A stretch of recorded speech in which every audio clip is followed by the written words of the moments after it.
पावसासंदर्भातल्या बातम्या पाहूया। सुरुवातीला सोलापूर जिल्ह्यातील बार्शी, माढा, मोहोळ तालुक्यात मुसळधार पाऊस झाल्यानं अनेक नद्यांना पूर आलाय। अनेक गावात जनजीवन विस्कळीत झालंय। शेती आणि घरही पाण्याखाली गेली आहेत। सीना नदीला पूर आल्यानं अनेक गावं पाण्याखाली गेली आहेत। माढ्यातील रिधुरा गाव संपूर्ण पाण्याखाली गेलं असून गावातील स्थानिक गेल्या 3 दिवसांपासून उपाशी आहेत। प्यायला पाणीही नाहीये। याच गावात एनडीटीव्ही मराठीची टीम पोहोचली आहे। पाहूया तिथं काय स्थिती आहे। नमस्कार, मी राहुल कुलकर्णी। सीना नदी जी सोलापूर जिल्ह्यातनं अहिल्यानगर जिल्ह्यातनं जाते त्या सीना नदीवरती 20 गावातली ही दृश्य आहे। जवळपास ही रिधोरे नावाचं गाव आहे। कुर्डवाडीपासनं बार्शीच्या दिशेने जात असताना महत्त्वाचं मोठं गाव आहे। पूर्वी इथे एक छोटं रेल्वे स्टेशन होतं। हे सीना नदीचं पाणी पूर्ण दलित वस्ती जी आहे त्या दलित वस्तीत भरलंय आणि मला असं सांगितलं की 6-7 फूट इतकं पाणी आहे इथे या भागामध्ये आणि लोक अर्थातच हे सगळं पाहण्यासाठी मोठ्या प्रमाणात गर्दी करतायत। त्यांना बघायचं आहे की हे कशा पद्धतीनं ह्या ठिकाणी पाणी भरलेलं आहे। बऱ्याच लोकांनी इथं रेस्क्यू केलं गेलं आणि जवळपास या भागामध्ये पूर्णपणे असं दिसतंय की माय एक मिनिट काय नाव तुमचं? ताई नाव काय तुझं? अगं असू दे की बाई, तुझं नाव काय? माझं नाव प्रिया। का रडायला लागली? काय करणार, घर सगळं पाण्यात गेले आमचं आता। कुठे तुझं? ये बरं मला दाखव जरा इथं मला पुढं दाखव। पहिलेच कव्हरेजमधलं पहिलेच आश्रू तुम्ही बघताय। काय काय होतं घरात? सगळं सामान आहे पूर्ण अंगाच्या कपड्याच्या आलं। हा नुसत्या कपड्यावर अंगाच्या कपड्याची बाहेर सगळं सामान घरात आहे। 3 ते 4 लोक काय होतं घरात? सगळं आहे, ज्वारी पसारा सगळं आहे। सगळं वाहून गेलं। किती वाजता आलं पाणी? 8 वाजता रात्री 8 वाजल्यापासून पाणी। आणि किती होती ज्वारी? 4 कट आहे। बघा हे पाणी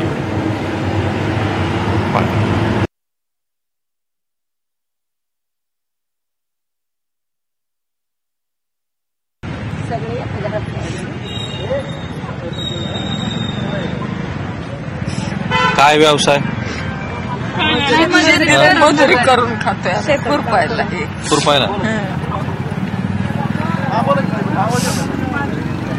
असं कधी पाणी आलं का? कधीच नाही। आम्ही म्हातार झालो असं पाणी कधीच नाही आलं। तिथनं इकडे पाणी वसरायचं, इकडे कधीच नाही। दिदे तुझी खेळणी आहे का? कुठे गेली तुझी खेळणी? पाण्यात ठेवते ती लाल पिशवी। किती घर आहेत? भरपूर आहेत ते। सरपंच कोण आहे? तूच सरपंच का? तुम्हीच का सरपंच? सरपंचाचंच घर वाहून गेलं का? हे बघ, हे फारच ह्या पुराने वेगळीच परिस्थिती निर्माण केली। सरपंच बाई कधी झाले तुम्ही सरपंच? 5 वर्ष झाल्यात, शेवटचं वर्ष आहे। बर, काय काय होतं सरपंचाच्या घरात? काय आता सगळंच आहे की। पाणी यायला कधी सुरुवात झाली? शिक्षण काय तुमचं? माझं 9वी। पाणी यायला कधी सुरुवात झाली होती? काल दुपारपासून पाणी येतं। हळूहळू वाढलं? हळूहळू पहिल्यांदा किती यायला गोट्याभर आलं असेल? आणि ही रिधोरे गावची जुनी जिल्हा परिषद आणि नवीन जिल्हा परिषदेची इमारत पूर्ण पाण्यात असलेली।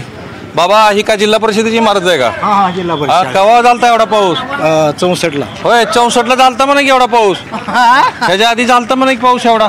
लय वर्ष झाली केव्हा आमचं लग्न झालं तेव्हा झाला होता। इकडे बघा, हे जरा सिनियर तेव्हा ती मोठ। हा इकडे काय मोठं आहे का? नाही ही मोटर वाहत आलेली आहे। मोटर वाहत आलेली ही नदीची मोटर वाहत आली। आणि ती पुढं काय आहे? ते स्मशानभूमी असेल बघा। तुम्हाला एक दिसत असेल ती एक मोटर वाहत चाललेली आहे त्या दिशेनं। जेवढ्या शेतकऱ्यांच्या मोटरी होत्या अशा 7 ते 8 मोटरी तिथे वाहत आल्या। पलीकडे सगळ्या मोटरी वाहत चाललेल्या आहेत पाण्यामध्ये। दाजी काय करला शेतात? एकदम खड्डा खाली 17-18 फूट। आता हे शेतकरी स्वतःची ही मोटर काढण्याच्या प्रयत्नामध्ये आहेत। आणि ही जिल्हा परिषदेची इमारत दिसते। ही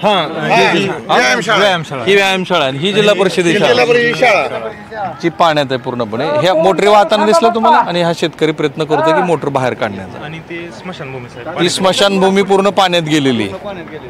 पाण्याचा जर वेग आपण पाहिला, आवाज जरी त्याचा पाहिला, हा त्याचा प्रयत्न आहे शेतकऱ्याचा आपली जी मोटर आहे कशी तरी बाहेर काढण्याचा।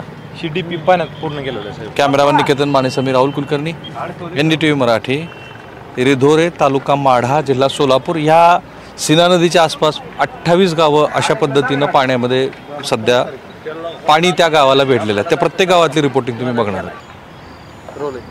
नमस्कार, मी राहुल कुलकर्णी. ही सीना आहे. सीनाच पुढे भीमा होते ना. हां, भीमेला जाऊन मिळते. भीमेला नंतर ते चंद्रकोर म्हणून तिकडे चंद्रभागा होते.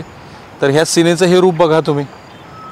DP पूर्ण वाहून गेलेत. इकडे ही स्मशानभूमी आहे. रिधोरा गाव आहे, तालुका माढा, जिल्हा सोलापूर.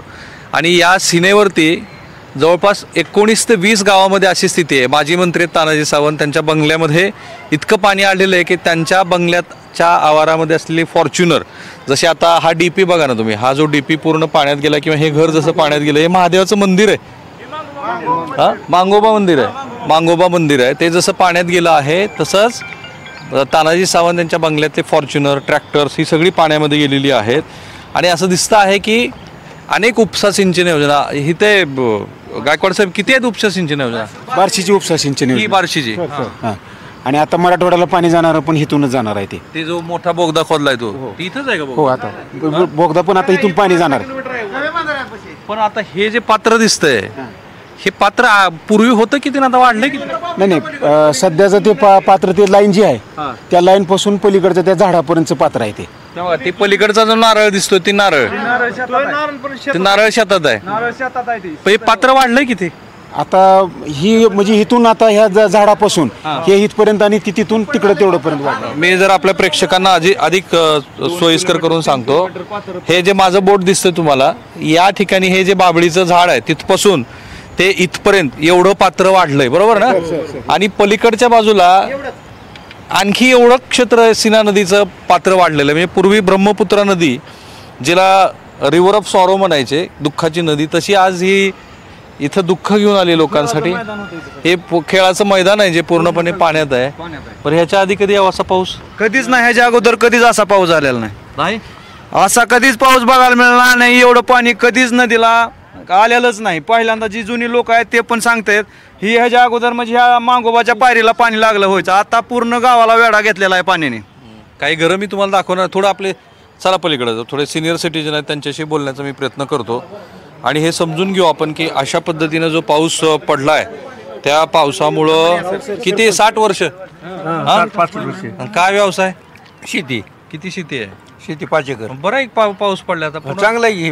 पुन्हा तो वाहून चाललंय की आता काय होत त्याला रबी चांगली आणायची पुन्हा काय आता राहणं पडाक पडले. आता पाणी व्हायची ती. ऊसाला काय होत नाही. ऊस तर झोपलं पाक काय राहिलंच नाही तर काय ऊस झोपलं सारं पाणी गेलं सारं. शेंडा हाय का कुठे दिसतोय का बघा आता. असं ह्या 60 वर्षात कवा असा पाऊस पडला होता? कवाच नाही. नाही. आणि एवढं पाणी बी कधी आलं नाही. ह्या इकडे जरा कॅमेरा ह्या बाजूला घ्या. ही जी आपली सीना आहे, ह्या सीनेत आपणच सगळ्यांनी काय काय करून ठेवलेलं आहे. ओढे बिजुले असणार आहेत, वाटा सगळ्या ह्या केल्या, अतिक्रमण झालंय की नाही का नाही? मग आता निसर्गाला दोष द्यायचा का आपल्याला घ्यायचा दोष? निसर्गाला बी द्यावा लागतं ना, आपण द्यावा लागतं. सरपंच खरं आहे का? हा आपले बी चूक आहे ते. कारण आपण कधीच प्रवाह नीट ठेवले नाहीत. वडे नाले सगळ्या 11 कमानीची नदी आहे. बघा 11 कमानी नदी तुम्हाला दिसते का? 11 कमानीची आहे. फक्त वाहताना नदी 4च कमानी वाहतात, बाकी मोकळे असते नदी. तिथे ऊस आहे तिकडे. तर हा जो नदीचा प्रवाह आहे हा इतका वेगवान प्रवाह आहे ह्या भागातला, रिधोरेतला. हा तसा अनेकांना माहिती असलेला भाग आहे रुद्रा. पूर्वी तर स्टेशन होतं ना, रिधोरे स्टेशन होतं, ते काढलं आता. कारण पूर्वीचे जे तो पूर्वीचा तुम्हाला जो, आणि बघा मोटरी कशा वाहत चाललेत. किती गेला असेल मोटरी वाहत? माझ्या 100-150 मोटरी वाहत गेली. 100 ते 150 मोटरी ज्या भागात वाहत गेल्या. कुठे आहे तुम्ही? हे म्हणले काय केळीचं म्हणले? पूर्ण गेली पाण्याखाली. ते तुम्हाला जर दिसत असेल समोर बघा, उपटून चाललेलं झाड आहे. हे जे वाहत झालेली झाड आहेत ना, ती सगळी केळीची खुटं आहेत, बरोबर आहे का? सगळी केळीची खुटं 100-150 मोटरी वाहत गेलेल्या आहेत. आणि सरपंचाने मान्य केलं की हे अतिक्रमण आणि आपणच केलेलं दुर्लक्ष. अर्थात हा जो पाऊस झाला आहे तो पाऊस इतक्या मोठ्या प्रमाणामध्ये झालेला आहे की त्या पावसाची आत्ताची जी काही वार्तांकन आम्ही करतो आहोत ते एका छतावर उभा राहून करतो आहे. कारण मला तुम्हाला रिधोरा गावातलं एक उदाहरण दाखल, कारण मराठवाड्यात खूप मोठा पाऊस पडलाच आहे, पण हे सोलापूर जिल्ह्यातला जो पाऊस आहे तो अधिक माध्यमांनी बघायला हवा. मी सोलापूरच्या पोलीस अधीक्षकांना म्हटलं आहे की त्यांच्याकडचं जे रेस्क्यू ऑपरेशन आहे ते आम्हाला कळवा. काही गावामध्ये मला असं सांगितलं गेलं की राहुल नगर नावाचं गाव आहे, तिथं 500 लोक अडकलेले आहेत. वाकावमध्ये 800 लोक अडकलेले आहेत, तिथेही आम्ही जाणार आहोत. कॅमेरामन निकेतन मानेसह मी राहुल कुलकर्णी, NDTV मराठी, रिधोरे तालुका माढा, जिल्हा सोलापूर. नमस्कार, मी राहुल कुलकर्णी. ही रिधोरा गावातली कोळेवाडी आहे, कोळे गल्ली आहे, कोळे गल्ली. आणि त्या कोळे गल्लीत त्या आजीबाईला बाहेर काढतात. ह्या घराला पूर्ण वेढा घातलाय.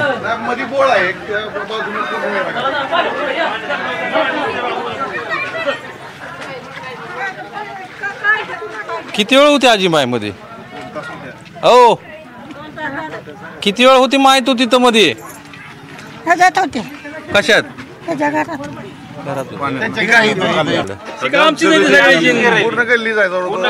बरं झालं दसरा काढला मग त्याने. त्याच्या पायथा आलो दसरा काढाय पाहिजे, पाणी आलंय आम्हाला. कपडे हे तर धुवून घेतले असते. धुवून यायला झालो आहे मी आता इथं. खायला तेवढं राहिलं नाही काय. पाणी गेले सर आता. त्या बोळीत पाणी शिरलं तिकडे. कुठल्या बोळीत?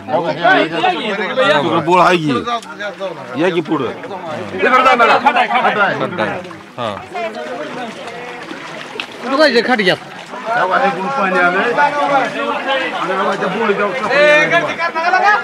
काय झाले? इकडे सुद्धा बोळ आहे, तिकडे या बरं इकडे. चला चला. काय कमाल आहे, म्हणजे एखाद्या गावामध्ये अशी पूर परिस्थिती निर्माण होईल. वय किती तुमचं? माझं 68 आहे. 68व्या वर्षी एवढा पाऊस केव्हा बघितला होता? आत्ताच आले पाणी पहिलं. वर काय करले तुम्ही? सिनेचंच पाणी आहे की कोणाकोणाची घर आहे तिथं? आमचं घर आहे सगळ्याची. तेव्हा ती घर आमचं आहे, तेव्हा ती निघालेली बाहेर ती बसली, ती आमचं घर आहे. त्यांच्या हाताला जरा मला वाटतं की असं इतकं ग्राउंड लेवलचं कव्हरेज तुम्ही पहिल्यांदा एका TV चॅनलवरती इतक्या साध्यंतपणे बघताय. प्रत्येक घर, प्रत्येक माणसाचं काय म्हणणं आहे. जेवढा पाऊस आहे तेवढंच या ठिकाणी पश्चिम महाराष्ट्रातला, खास करून सोलापूर जिल्हा हा अतिवृष्टीनं ग्रस्त झालेला आहे. आणि ह्या गृहस्थाचं घर आहे की जे मला तुम्हाला घर दाखवायचं होतं, की जे घर 12 फूट आहे आणि त्या 12 फूट घराच्या वर 4 फूट पाणी आहे. आणि ह्या ठिकाणी साधारणपणे जी काही 30-40 घरं आहेत ती घरं कशा पद्धतीने पाण्यात पूर्ण भिजलेली.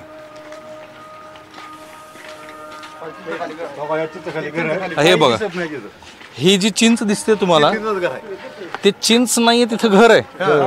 म्हणजे प्रांगणात ते घर होतं आणि ते घर पूर्णपणे बुजलेलं आहे. त्याच्यावर 4 फूट पाणी आहे आणि बाकीचे घराचे दृश्य लक्षात येतील तुमच्या. आता इकडे पण एक घर आहे. हे घराचं साहित्य बघा. कोणाचं घर आहे बाबा हे? हा, जरा इकडे. अरे बापरे, जसं आहे तसं सोडून लोक निघून गेलेत. दिसलं तुम्हाला? तेलाचा डब्बा आहे, त्यांची घागर आहे छोटीशी, कपडे आहेत खायचे, घालायचे, पांघरायचे, आणि घरातलं छोटंसं साहित्य आहे. चप्पलसुद्धा तुम्ही बघत असाल तर पाण्यावरती तरंगतायत. म्हणजे जशी आहे तशा स्थितीमध्ये लोक आपलं घर सोडून निघून गेलेत. आणि ही सीना असं लोक म्हणतात की आता 100 वर्ष म्हणजे काय, त्याचं काय परिमाण लावणार आपण. गेल्या कित्येक वर्षामध्ये अशा पद्धतीचा पाऊस या ठिकाणी झाला नव्हता. आणि एवढ्या पावसानंतर आता जे दिसतंय ते हे दृश्य तुम्ही बघताय. एक उदाहरण म्हणून मी तुम्हाला हे गाव दाखवतोय रिधोरेचं. बघा ना, जवळपास 10-10, 12-12 फूट जनावरं. हा ऊस बघा, ऊस आडवा पडलेला आहे, जनावरं पूर्ण रिकामा केलाय कोठा. हा सगळा ऊस आहे. आता हे दृश्य जे तुम्ही बघताय हा सगळा ऊस आहे. सगळा किती एकर असत? 20 एकर ऊस आहे जो तुम्हाला दिसत नाही, फक्त पाणी आहे त्या ठिकाणी. महाराष्ट्रामध्ये अलीकडच्या काळामध्ये आलेला सर्वात मोठा असा हा महापूर आहे. लोकांच्या रोजच्या वापरातल्या वस्तू असतात त्या वस्तूवरती लोकांचं प्रेम बघा. सिंटेक्सची टाकी वाहत चालली आणि म्हणून ती सिंटेक्सची टाकी कशी आपल्याला रोखता येईल यासाठी आता ही 3-4 तरुण मुलं या पाण्यामध्ये उतरून त्या सिंटेक्सच्या टाकीला परत आणणार आहेत. आणि मला बघायचं आहे की हे करणं त्यांना कसं शक्य आहे, कारण इथे पाण्याचा जो प्रवाह आहे त्यांना सांगितलं अनेकांनी की तुम्ही असं करू नका, पण ते आता त्यांच्या वापरातली सिंटेक्सची टाकी आहे ती त्यांना काढायची आहे आणि त्यासाठी ते पाण्याच्या प्रवाहात उतरतायत. उतरून ती सिंटेक्सची टाकी त्यांना परत आणायची आहे. ही सगळी घरं 10-12 फूट भरलेली आहेत, पाण्यात आहेत पूर्णपणे. ती जी चिंच दिसते तुम्हाला त्या ठिकाणी एक घर आहे, ते घर 12 फूट उंचीचं, त्याच्यावर 4 फूट पाणी आहे. आणि मग आता हे तरुण ती सिंटेक्सची टाकी काढण्यासाठी तिथे जात आहेत. आणि मला असं सांगितलं की इथे जवळपास 20 एकर ऊस आहे, जो पूर्णपणे ऊस पाण्यामध्ये आहे. ऊस कोणता? साधारणतः 150 मोटरी अशा आहेत की ज्या वाहत गेलेल्या, मी स्वतः बघितल्यात त्यातल्या काही मोटरी की ज्या वाहत गेल्यात. आणि मग सगळं त्यांचं जे रोजचं वापरातलं साहित्य असतं ते साहित्य पूर्ण पाण्यात तुम्हाला दिसलंच आहे. आता त्यांना ते सिंटेक्सची टाकी आणायची आहे. त्या आणण्यासाठी हे तरुण मुलं निघाली आहेत ते सिंटेक्सच्या टाकीला घेण्यासाठी. आणि ही जी वस्ती आहे कोळे गल्ली, हे काय केलंय? हे काय सध्या नियोजन कशाचं? लाईट नाही साहेब. हो, तर हे सिंटेक्सची टाकी आणण्यासाठी निघालेले तरुण आहेत. पांढरा सिंटेक्स पलीकडच्या बाजूला जाऊन त्यांना अडवायचा आहे तो अडवून त्यांना बाहेर काढायचा आहे. तिकडे घराच्या छतावरती काही लोक उभारलेले आहेत, येणाऱ्या वस्तू बघतायत. हे इकडे पोहत चालले ते सिंटेक्सची टाकी आणायला. आणि त्यांना ती धरली का गाडी जे काही. आणि असं यांची भावना समजून घ्या. काही लोक म्हणतील की हा अति उत्साहीपणा आहे. शेवटी 1000-1500 रुपये खर्च करून आणलेली वस्तू आहे. तिथे बहुतेक बांधकाम सुरू आहे, त्या बांधकामासाठीचे. वर काही लोक त्यांच्या माळवदावरती बसून किंवा छतावरती बसून त्यांचं जे काही साहित्य भिजलं होतं, भिजलेलंच आहे का? काढता येईल सगळं? तुमचं घर काय काय भिजलं सांगा बरं तुमच्या घर? सर्व पलंग, खाण्याचे समजा ज्वारी गहू समजा पूर्ण भिजलंय. पूर्ण. आता तुमच्या घरात गेलं तर जाता येते का? जाता येते की घरात? हो. एक घरात जायचा प्रयत्न करू आपण. आणली त्याने एक सिंटेक्सची टाकी आणली. म्हणजे एवढं धाडस करून सिंटेक्सची टाकी ह्या तरुणानं आणलीच परत. हा प्रयत्न आहे लोकांचा की जे काही किडूक मुडूक असेल, आपल्या घरातली जी काही वस्तू असेल ती वस्तू हे करायची. पण काय एवढं सिंटेक्सच्या टाकीत आहे त्या? 5000 टाकी साहेब. 5000ची? आता सध्या असं कंडिशन आहे, ह्या पाण्यामुळे शेतीतलं उडदाचं उत्पन्न सापडलेलं नाही, सोयाबीनचं उत्पन्न अजून हातात यायचंय, त्याची सुद्धा गॅरंटी राहिलेली नाही. बापरे. सिंटेक्सची टाकी त्याने आणली शेवटी. कॅमेरामन निकेतन मानेसह मी राहुल कुलकर्णी, NDTV मराठी, रिधोरे, तालुका माढा, जिल्हा सोलापूर. काय नदी आहे सीना.